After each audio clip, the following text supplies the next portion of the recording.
राधे राधे दोस्तों। आज की कहानी है आलसी लड़के की कहानी। एक बहुत ही भोला भाला सा आलसी लड़का था। वह कोई काम नहीं करना चाहता था, बस खाना खाता, घूमता और सोता रहता था। एक दिन उसे किसी ने बताया कि एक आश्रम है जहाँ पर कुछ नहीं करना पड़ता है और हर दिन 2 समय का खाना और नाश्ता मिलता है। तुम वहां जाकर के रहो।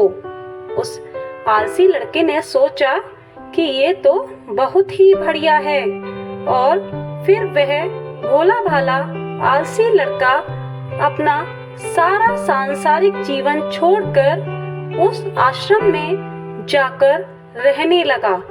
आश्रम में गुरुजी रहते थे। वह कुछ समय सबको प्रवचन देते थे। वह आलसी लड़का भी सुनता था, बाकी समय आराम करता था और फिर पेट भर खाना खाकर सो जाता था। ऐसे ही उस लड़के का दिन गुजरता गया। एक दिन उस आश्रम में कुछ भी नहीं बना। नाश्ते के समय नाश्ता नहीं मिला। उसने सोचा, नाश्ता नहीं मिला तो क्या हुआ, भोजन तो मिलेगा। अब भोजन के समय भी उसे भोजन नहीं मिला।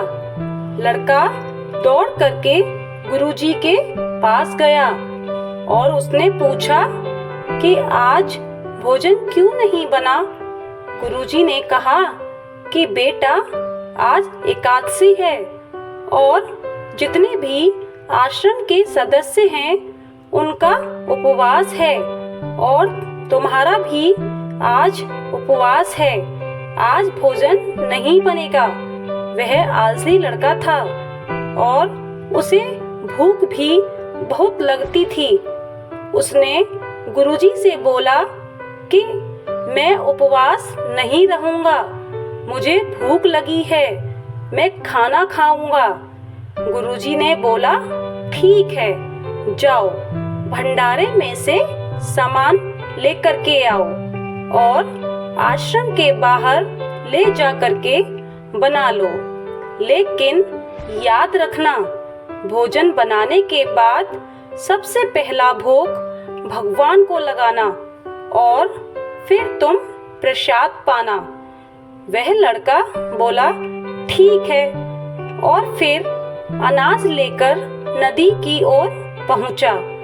भोजन पकाने लगा। भोजन तैयार हुआ। उसके बाद वह लड़का कहने लगा कि भगवान श्री राम आइए, पधारिए, भोग लगाइए। अब जब उसे लगा कि भगवान तो आ नहीं रहे हैं, तो फिर कहने लगा कि मुझे मालूम है आपको तो अच्छा खाने की आदत है, मुझे अच्छा भोजन बनाना भी नहीं आता, लेकिन जो भी रूखा सूखा बना है आकर खा लीजिए। भगवान श्री राम उसकी सरलता पर बहुत ही प्रसन्न हुए और उस लड़के को दर्शन दे दिए।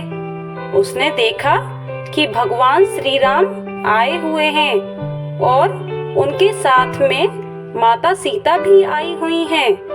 लेकिन लड़के ने सिर्फ 2 लोगों के लिए ही भोजन बनाया था, एक अपने लिए और दूसरा भगवान के लिए। और अब भगवान श्री राम के साथ माता सीता भी आई हुई थी, तो उसने उस भोजन को माता सीता और भगवान श्री राम के सामने ग्रहण करने के लिए रख दिया। भगवान श्री राम और माता सीता ने भोजन किया और उसके बाद जब वह जाने लगे तो यह भोला सा आलसी लड़का बोला कि प्रभु, आप आए, दर्शन दिए, बहुत अच्छा लगा। मुझे खाने को कुछ नहीं मिला, लेकिन कोई बात नहीं।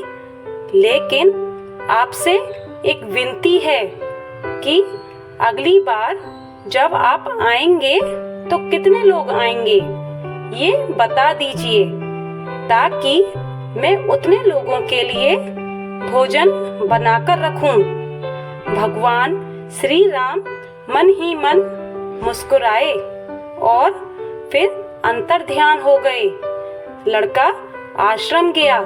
दिन बीतता गया और फिर एकादशी का दिन आया और इस बार उसने 3-4 लोगों के लिए अनाज लेकर के खाना बनाने के लिए नदी के किनारे पहुंचा और उसने बड़ी ही प्रसन्नता से भोजन बनाया और इंतजार करने लगा कि प्रभु आइए और भोग लगाइए।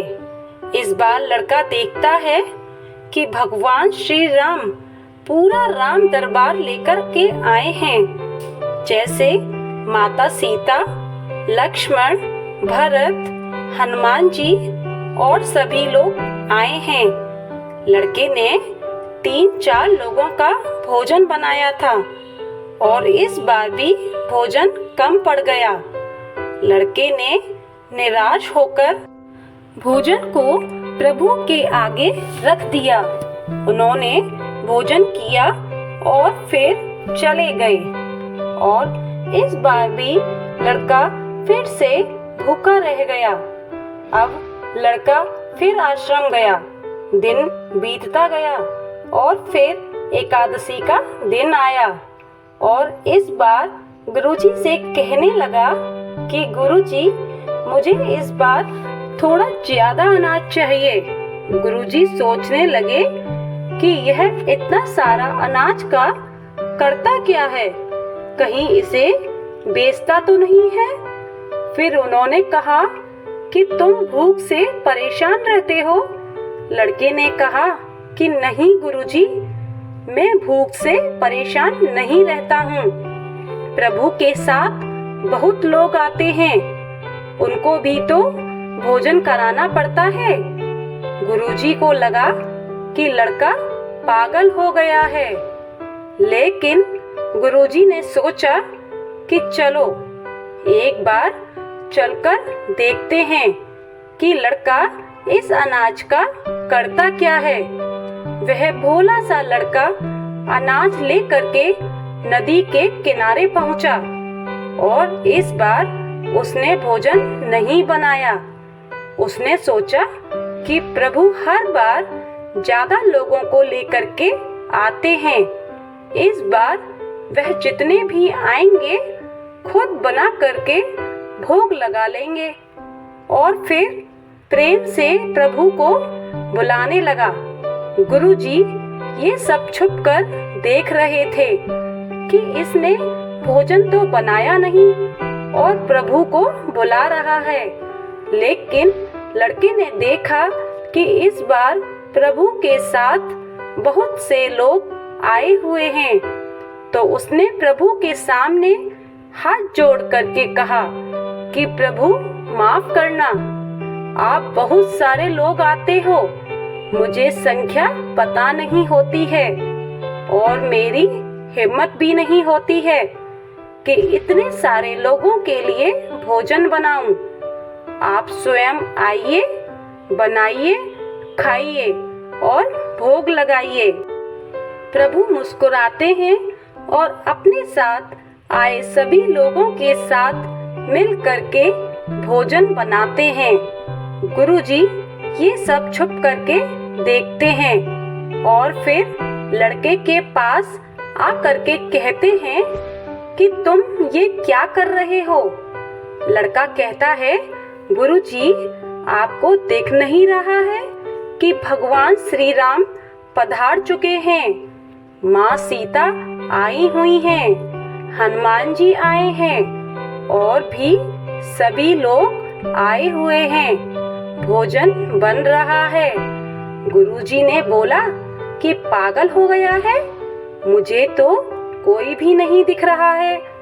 लड़का गुस्सा हो गया और बोला, प्रभु आप ये क्या कर रहे हो, एक तो मुझे भूखा रखा है और गुरुजी को दर्शन नहीं दे रहे हो, जो मुझे पागल समझ रहे हैं, कृपा करके गुरुजी को दिख जाओ।